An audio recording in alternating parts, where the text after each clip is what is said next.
All right.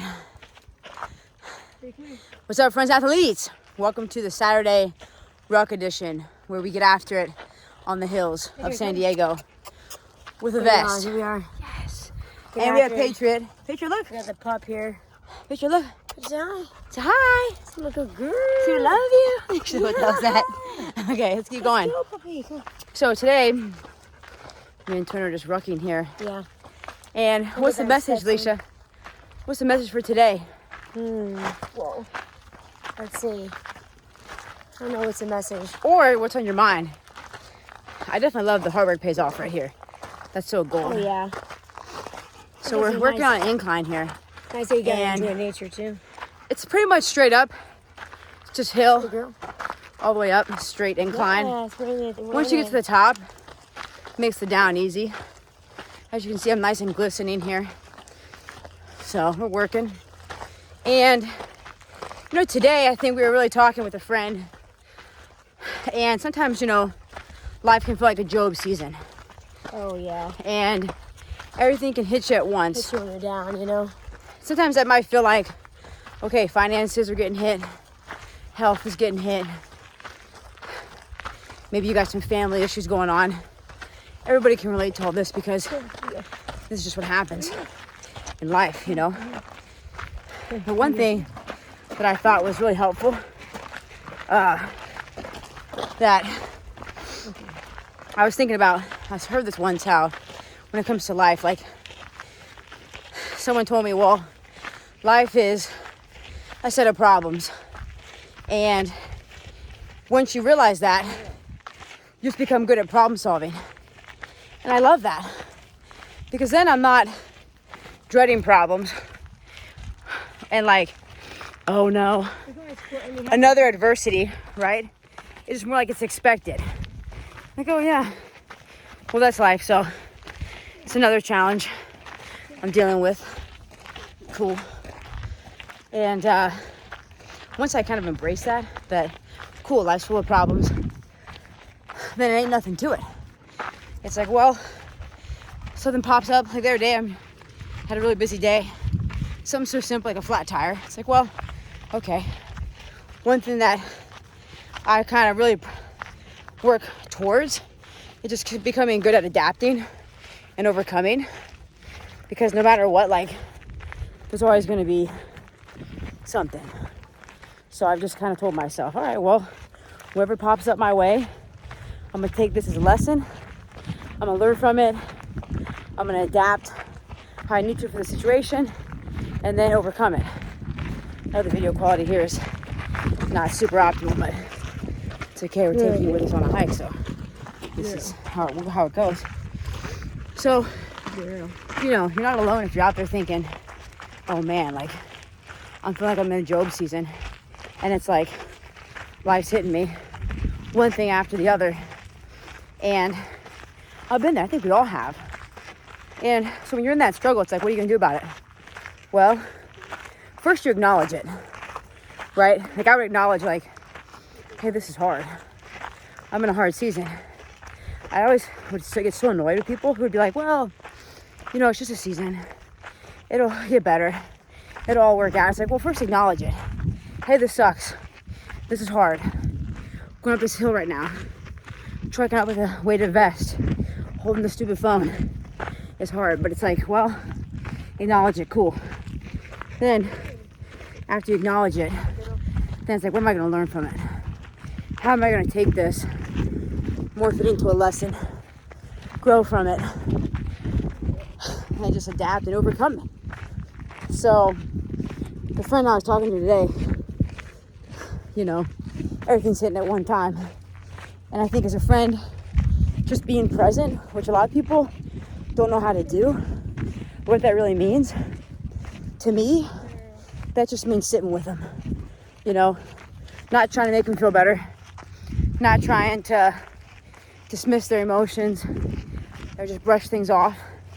Just sit there, just listen, you know, be present with them, acknowledge how they're feeling, validate it, give them a hug, you know, just be with them.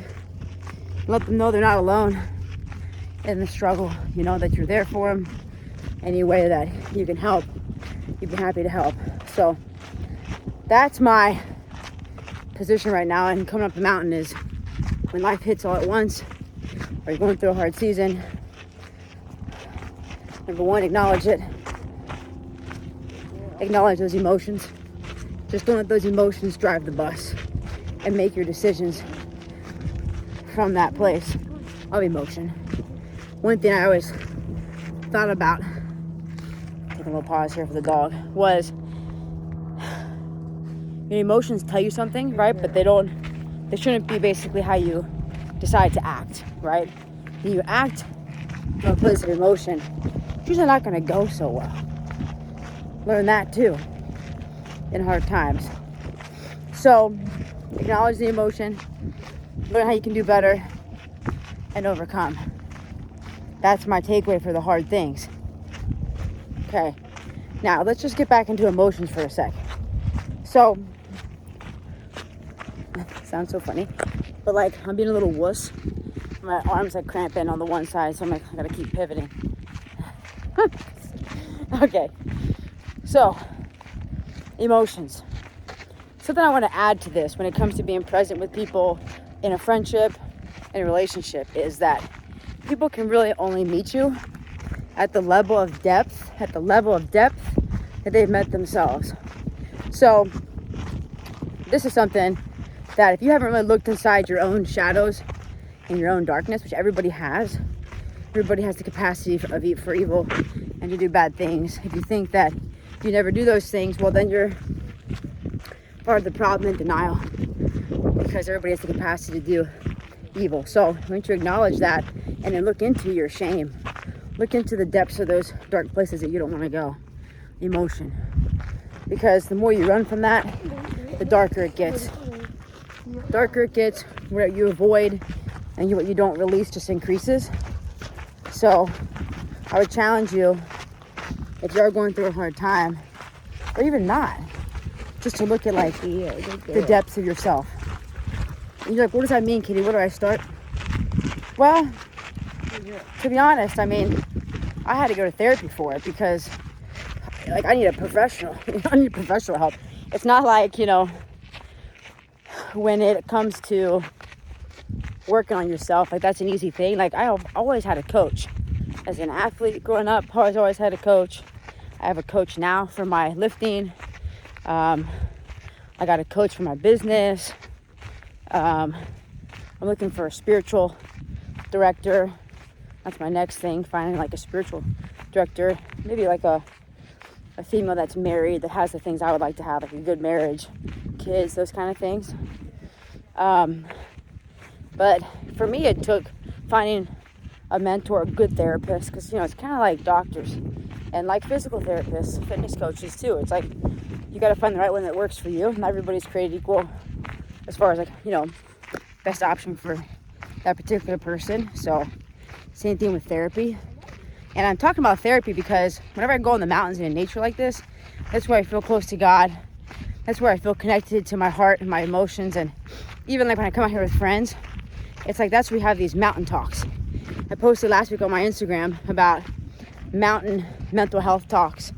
I think I said mental health talks with my friend Shannon last week. So it's kind of a cool way to kind of process things. You don't have all the noise around you, all the distractions. You're just kind of you, God, and your thoughts, you know? And so for me, having someone like a therapist to kind of help coach me through things that I was feeling, you know, take it back. It's kind of, isn't it crazy how so much of what you experienced in childhood and as you're growing up, right, your brain's maturing, dictates obviously how you show up in the world, how you make decisions. Example, like for me, I didn't realize I kind of had this like, almost like I would say more anxious attachment, I guess, style, but then at the same time, I was a little bit of like, maybe an avoidant, like being vulnerable also was not like something I ever wanted to do. So, like this. So I think like, for me going into therapy, it was like, figure it out. Okay, well, here's what I'm realizing. I realized that, okay, I'm a high performer, which, I mean, I knew I was an overachiever, but I'm a performer, meaning like, my validation before, not now, but was based in like, obviously like achievements. And I would even say in some ways too, like seeking validation, right?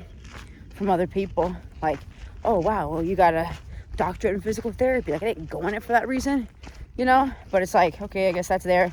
Collegiate athlete. I was always like excel, you know?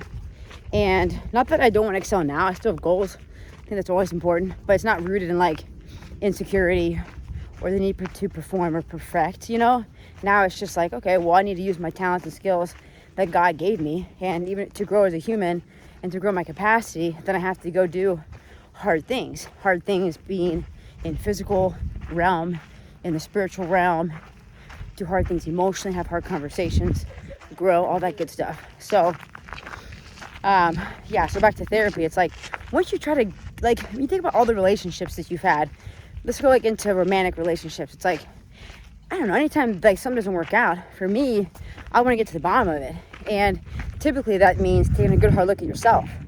A lot of people just want to blame the other person, but that's not going to get you anywhere. Sure, it's two pieces, it's two people, and there's a whole pie. And like you obviously, you know, you have part of that pie. There's a percentage of the relationship that you're responsible for because you're also in it. And, you know, I would just challenge, if you don't know where to start with your childhood, maybe start with your romantic relationships you've had. And if those haven't worked out, maybe ask yourself why. And sure, you can acknowledge maybe the fault, I guess, of the other person, but don't spend too much time there. That's a dead end. They're already gone. Focus more on yourself. How can you improve? What could you have done better? And then after you unpack those romantic relationships, maybe go like deeper into your heart. Like, what are some things that you're resenting, right? Like, are there people that you hate? Are there people that you hold anger towards? And why? And then understanding that and maybe greeting those painful parts of yourself with love and not shame. Like what I would picture, I would literally picture like me walking up to myself, like example, when I had the breakup, and this is a person I was with for 5 years. So I thought this was my life partner, my teammate for life. So when it didn't work out, devastated, tore me up, I think, to the point that I was like, well, geez, I don't even know what to do now. And so I would go into my brain and I would literally sit there and see myself like crying. And then the part of me that's like in therapy, healing, growing, evolving, walking up to that version of myself and giving myself a big hug.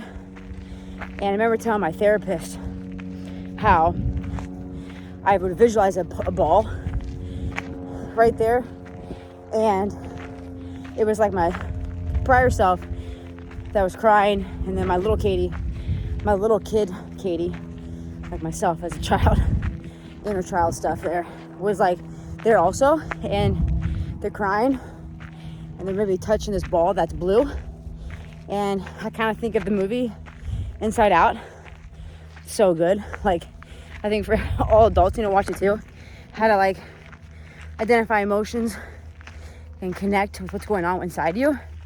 And I remember in my vision, I'm thinking about this, my two selves, my inner child, my old self touching that ball. It's blue, and then I come up and Jesus is next to me too. And we touch the ball and it becomes yellow. The pain goes from like blue to yellow, and then like kind of like joy and Inside Out. And then I'm glowing, my inner child, my former self is glowing, and Jesus is there too, and we're all glowing. And it's rooted in God's love for me, and that I'm a child of God. So no matter what I've done, it doesn't identify me or who I am. That I'm rooted, that I'm his child, so I am love. And that's where you start. And then once you can like feel that, really feel God's love for you, it changes everything. You know, the shame you're holding on to, the guilt. It's like, not that guilt shouldn't be felt. It's a good seem to recognize what's wrong, you know, what's right. But the shame, resentment, anger, it's like you can't hold on to that stuff forever. It's gonna eat you alive. So learning how to figure out for yourself, how are you gonna welcome those parts of you with love and move forward as a more emotionally healthy, stable version of you, which is going to bring more love out of you. It's going to radiate love, good energy to other people. That's how you really get around and find good people to be with, you know? Not just in like romantic life, but in friendships too, you know? So I would just challenge you. I like to challenge. Come on, guys. Like, anyone watching this who's watched this to this point, 15 minutes in, is a go-getter. Someone who's not in it for instant gratification. And so I would just challenge you to look within. It's kind of scary, man. I'm not going to lie. When I had to do EMDR, I was like, oh my gosh, this is scary. I don't know what's going to come out, what's going to come up for me, you know? But it actually brought me back to myself. And I told my therapist that visual I just told you about, like all that pain I was feeling, going up and touching the yellow ball. I told her, I said, I don't know what this means. And she said, Katie, it means that, like, because I kept saying to her, like, what's it going to take for someone to stay? Because with my help with my family, my mom got divorced. And then, like I said, with my ex, like, just leaving randomly, not really having any conversation about it. And I kept thinking, man, what's it going to take for a man to stay? And I remember she told me, Katie, what you just told me is, like, it takes you staying for yourself and not abandoning yourself and pouring all that love and energy back into you.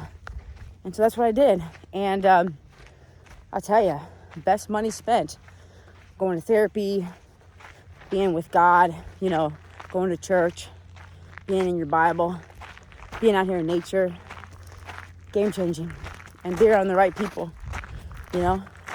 Nobody's perfect. We're all flawed. Like, one thing I love too is like that we're all pretty much like the same. I don't know. It's funny, which I know some people might say, oh, I'm not the same as this evil person or whatever. I get it, but I'm just saying, like, nobody's better than or less than anyone. And we're all here to grow and get better. And if you're tuning into this YouTube channel and you're following me on Instagram, that's what I'm all about. Is just getting better. Helping women. And let's throw men in there too. I'm helping high performers achieve the strong, athletic, confident bodies that they want to perform and to look elite. So my mission is to empower you to do that. Whether you're on that train, that path, or you need help with that, you can find me on Instagram at Katie Tomaso. Like, subscribe to this channel for more awesome mountain talks and discussions on health, fitness, life, all things related to getting better. And thanks for being with me here, coming up the mountain. We're getting close, I think. If not, we're just gonna keep going. We'll get there eventually. So, sending you guys all the love. Thanks for tuning in. Enjoy the mountain talk. Go hike a mountain. Go do something hard today. Take care.